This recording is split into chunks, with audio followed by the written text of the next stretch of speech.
Over the last few years, Perth has been expanding and improving its public transport network at a pretty unprecedented pace. Under the banner of Metronet, the city has opened multiple new rail lines, extended some existing ones, and bought new rolling stock, among other things. I covered all these improvements in more depth in a dedicated video about Metronet, which I will link to on screen if you want to check it out, but today I want to talk about an aspect of Metronet that has yet to be completed, one which could have a massively transformative effect on Perth's railways. In the earlier days of Metronet, an idea was floated to build a massive circular railway that would link up all of Perth's train lines and provide a sort of orbital service that would allow people to travel across the city's various lines without needing to change in the city centre. While the idea generated a lot of interest, the government prioritised funding other parts of Metronet instead, and this orbital rail plan fell onto the back burner. With that said, prior to the last WA election, State Premier Roger Cook did hint that the Circle Line could be back on the table if the Labour Party were to win that state election, which of course they did. Now, there still hasn't really been any confirmation that the project is going ahead just yet, but that's not going to stop me making a video about it, because I do think the idea is quite an interesting one, and I think given how simple some parts of it would be to build, at the very least elements of it will definitely be built eventually. On top of that, I also think it has the potential to dramatically reshape Perth's rail transit and how people move about the city. Hi all, I'm CityMoose and I make videos about transport and urbanism, so if that sounds interesting to you, consider subscribing to the channel. If you want to support the channel, you can also check out my Ko-fi, it is always greatly appreciated. If we look at Perth's railways before any of the metro network started, we'll see the city had quite a radial train network, with each of its 5 lines spreading out from the city centre into the suburbs without ever crossing over or meeting up with one another. This basically meant any rail journey that involved stations on different lines would require the traveller to go all the way into the CBD and back out again, which could lead to situations like this one, where somebody in Rockingham who wants to get to Fremantle would have to take an awkward and very inefficient triangle-shaped route to complete their journey by train. Of course, there are various bus routes that help fill these orbital gaps in the network, but this has all meant that the train network was mostly just useful for journeys made along a single line. With Metronet, things have already improved, as we can see here when we switch to the city's current rail map, as it's seen Perth get its first rail interchanges further away from the city centre. The most significant of which is the new Thornley-Coburn line, which runs in a east-west direction connecting Coburn Station on the Mandurah line with Beckenham Station on the Byford line before proceeding to the CBD. Another important addition to Perth's non-CBD focused transport has been at Bayswater Station, where 3 lines, the Ellenbrook, Midlands and Airport lines, all converge, creating another substantial suburban interchange. While both of these have been very welcome additions to the city's railways, the network is still very radial in nature. However, they did start to lay the groundwork for the full Circle Line, or 2 lines as I should say. That's because the plans for this line, vague as they are, propose 2 circles, one in Perth's north and another in its south. And the Thornley-Coburn line represents the very first part of that southern circle. Running across Perth's southern suburbs is a freight rail alignment that runs from the Midland line to the ports in Fremantle and Kwinana. And as you can see, this alignment also happens to cross over the Airport, Byford, Mandurah and Fremantle lines. As such, the idea has been to take advantage of this and add passenger service to this route, which is exactly what the Thornley-Coburn line did, adding passenger service between Coburn Central and Thornley Station, with 2 intermediate stops at Nicholson and Ranford Roads, thus allowing people to change from the Mandurah line to the Byford line without needing to go via Perth Station. This new route opened about halfway through last year, and I have personally yet to get the chance to ride it. I should, however, be going to visit family in Perth sometime in the next few months, so I'll be sure to take the opportunity to do so then. I'll also be sure to remember to pack them some missed holiday gifts, and thankfully for me, with all the post-Christmas sales, it is a pretty great time to pick up some good deals. But to be sure I'm getting the absolute best deals, I'll be using a pretty cool and free browser extension called Coopit, which is basically my personal AI-powered shopping assistant. I'll put a link to download Coopit in this video's description, but if you don't already know what it is, Coopit makes sure you're always getting the best deal for whatever it is you might be buying in 3 pretty neat ways. Firstly, Coopit makes sure that the site I'm on is the one with the best price. We all know prices can vary quite a bit between different retailers, and checking through each and every one of them on your own would be incredibly tedious. But Coopit can do all the hard work for you to make sure you're not paying more than you need to. Secondly, Coupit will also automatically find and test the best available coupons from across the web, so you don't need to do any manual searching to make sure you're using the best one. And thirdly, Coupit offers cashback rewards when shopping with numerous online stores. The extension will show you when a cashback offer is available, and all you need to do is activate it before you make the purchase, and the cashback reward will be added to your account after the transaction has completed. You can even withdraw that cashback directly into your bank account, your PayPal, or turn it into a gift card. This all means that Coupit is so good at saving you money that they've even introduced their max savings guarantee, where if Coupit doesn't find a discount and you do, or if Coupit can't find you a better deal 3 times in a row, they will literally give you a money reward.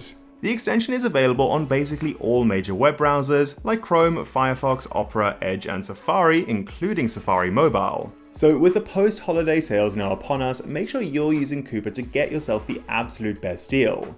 To download Coupit for free, click the link down in the description or find it in the pinned comment, and you can join the over 6 million weekly active users getting the best deals possible.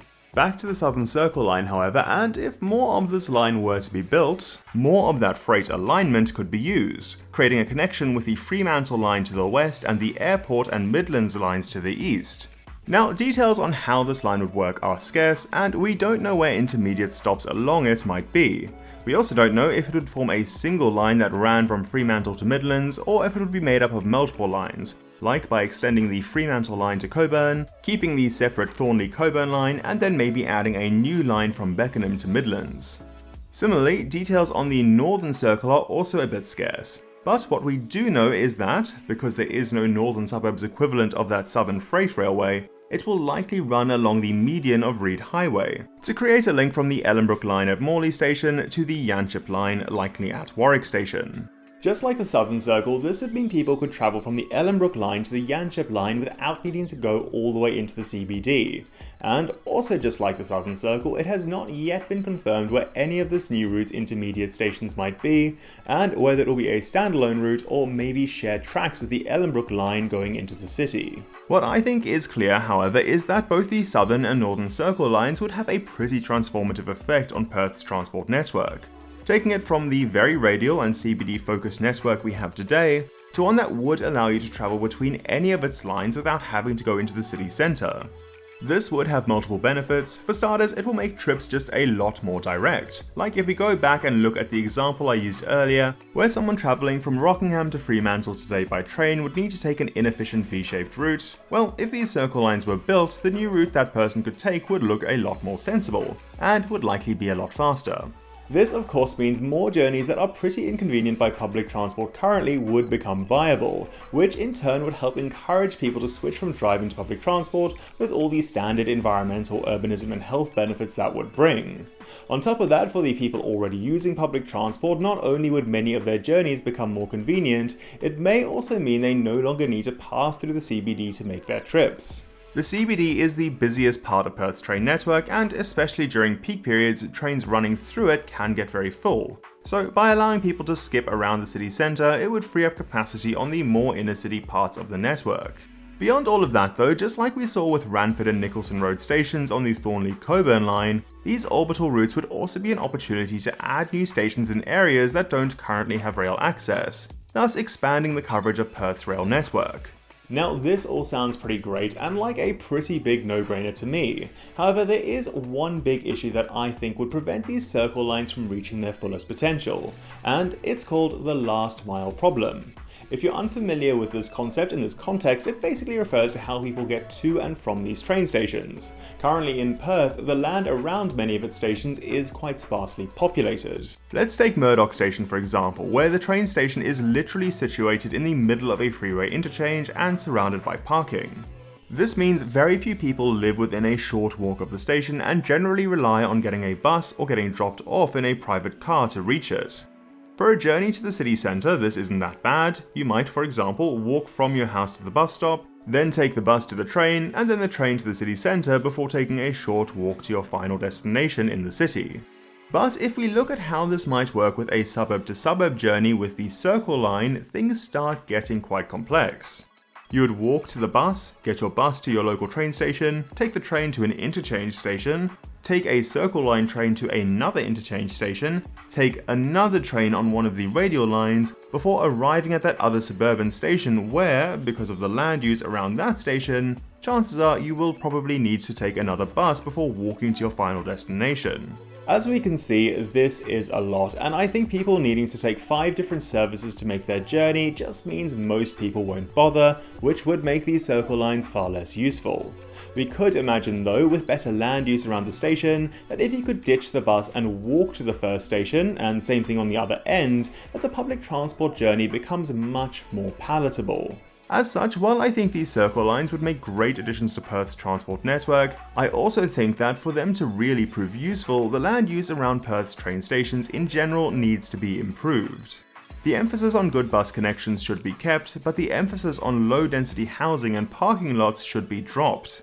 Land near the stations should focus on higher density housing, so many more people can live within walking distance of them, as well as higher density commercial and retail, so that people travelling to work, the shops, or a night out can also make their journey more easily by public transport. The Metronet project in general has been a massive win for public transport in Perth, but for it to reach its full potential, this land use problem needs to be solved. Thankfully, it does look like the government is aware of this, and they have recently announced plans to rezone land around 10 existing stations to boost density. This is a good start, but for the Transperth network to really live up to its potential, I'd like to see it go further. 10 stations are just a fraction of the network total, so I hope to see more included with these plans as time goes on. Perth has done a great job of expanding its public transport network in recent years, and with plans like the ones for these Circle Lines, we could see it get even better. I just hope the city's land use and density can keep up.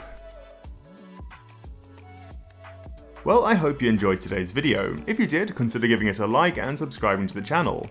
If you want to support the channel, you can also check out my Ko-fi, it is always appreciated. But with that all said, I'm Kyle, aka CityMoose, and as always, thanks for watching.